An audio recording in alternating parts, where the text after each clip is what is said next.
यह है छोले, खटाई और आलू मिलाकर बनाई जाने वाली मेमनी और गुजराती डिश भेलपूरी, जिसे बनते देखकर ही मुंह में पानी आने लगता है। कोई तेज मिर्ची डलवाता है तो कोई इमली का तड़का लगवाता है। भेलपूरी वाले के पास खाने पीने के शौकीन अफराद का रश रहता है। हम भेलपूरी खाने आए थे और ये चटपटी होती है मसाले वाली, तो सर्दी में मसाले वाली चीज़ें खाने का वैसे ही अलग मज़ा है, तो इस वजह से हम भेलपूरी खाने आए। जैसे हम भेलपूरी कहते हैं। नाजोवाद से आते हैं यहाँ पे, इनकी भेलपूरी खाने के लिए आते हैं।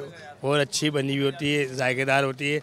अलग रोड पॉइंट के बाद जोड़े बाज़ार में है, वहाँ की इतनी पसंद नहीं आती। लंचों में आगे वहाँ की इनकी बहुत अच्छी लगती है हमें। रंछोड़ लाइन में भेलपूरी तैयार करने वाला हनीफ अपने काम से खुश और मुतमईन है।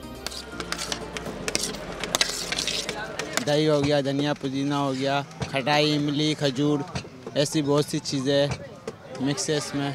भेलपूरी और पानीपूरी के स्टॉल्स और दुकानें ज्यादातर मेमन और गुजराती बिरादरी की आबादियों में कायम हैं और इन दुकानों पर रश लगा रहता है।